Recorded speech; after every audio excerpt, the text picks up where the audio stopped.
Isang napakalupit na araw mga classmate at ako ay isang judge ngayon dito sa car show. Present din pala ang ating mga classmate, no? Shoutout sa inyo mga classmate. So naimbitahan niya tayo bilang isang judge dito sa car show, no? Kaya kung mahilig ka sa mga lumang kotse, welcome to the Car Meet of the Titos. Brought to you by KG Events at ito ay ginanap dito sa Subic Bay Freeport Zone.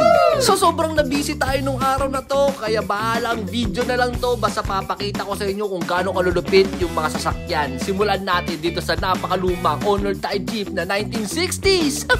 Isang napakalupit na Nissan Patrol na pang off-road. Shishable! Isang napakaangas na loaded na Lancer EX mga classmate. Look at that. Sheesh! Wop! Tignan nyo naman tong Lancer box type na to. Grabe ba? Balik tanaw sa nakaraan. Shoutout Kuya Bong. Shishable ka sa akin. Look at that ass boy. Napakaangas. Ang tanda na niya mga classmate. 1980s pa yan ha. At ito na yung tropa natin. Drug Diesel. Yes sir. Shoutout DJ Albert Rowie Albert Verdon. Look at that. Oh, isang Drug Diesel din mga classmate na Strada. Men, loaded din yan men. Wow! Mitsubishi L200 na hindi siya restored, no? Preserved, mga classmate. Ang ganda niya. Shishable. Ang tapang ng itsura nito. Stossy, man. Napaka-angas. Isa pa. Honda Civic FD na feels, man. Wow, look at that, man. Whoop! MR2. Shoutout sa'yo, bro. English area yan, men. Hindi natin makausap ng maayos. Ay! Type R, EK. Look at that, man. Nakasakay pa. Oh my God. Wawi. Yummy-licious to. Talagang shishable yan. Ay, ito pa. Ang ganda ng kulay ng wrap, no? Ito ay isang Nissan 370Z. Oh my God. Wawi. Isa pang napakaganda na restored na Corolla Big Body. Talagang yummy. Rally ready? O baka Barbie? Sheesh!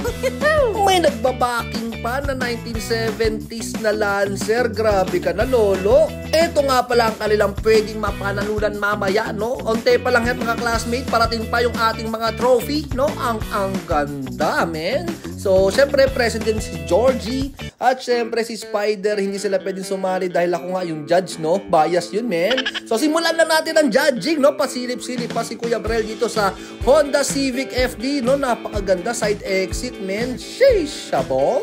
Eto naman, no? Air suspension, no? Naka-air sus, naka-Thailand ng bumper. Napakaganda ng sound system. Shoutout sa'yo, kuya ko. Ang ganda. Shishable din. Meron din dito na all-out Civic na pang racing.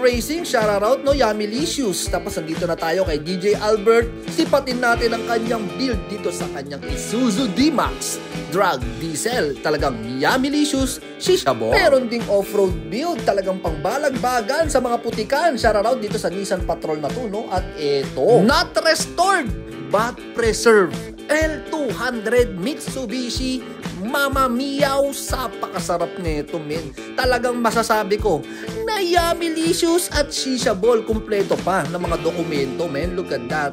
At itong contemporary car na napakaangas no, na kung kailangan man ng fuel saver, napakaangas ng datingan. Shoutout sa'yo dito sa iyong Honda Jazz. Nagsasaya pa ang ating mga tropa, ang ating mga kuya. No, ganito lang tayo mag-enjoy sa mga car meet at car show. At kung ikaw naman ay Evo lover, no, tignan mo naman ito, no? Japan, mga classmates. Simulan ulit natin ang pag-judge. So, tinitignan natin yung kisame kung talaga malinis para mabigyan natin ng best in detail. Shoutout pala sa ating mga classmate na present, no? Isang picture naman dyan. Natatawa nga si kuya ko, no? Dahil gabi na wala pa rin awarding. Bakit tayo mag-awarding? Kasi Kuya Brel busy pumirma ng Hot Wheels. Shoutout mga classmate ko. Tinaman naman si Baby Boy. Iba talaga ang saya ni Baby Boy, no? Talagang binigyan na natin siya ng sticker dito, no? Keep on collecting at patuloy na tayo sa pag-judge. Shoutout pala kay Ma'am Jam, no? Kasama natin siya sa pag-judge mga classmate. Wow.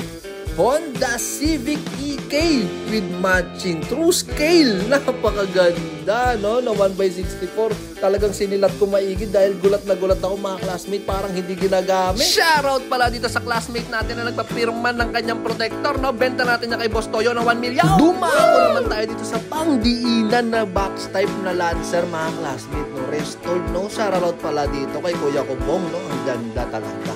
Wala akong masabi, Kuya Bongko, no? Ang lupet. At syempre, pwede ba natin makalimutan itong old school, no? Talaga 1970 na Chevy Love, no? Shoutout sa iyo, classmate ko Gian, no? And syempre, shoutout sa Ottawa Car Club Incorporated. So till next time, ako nga pala si Kuya Brian. Pagod na. Shish!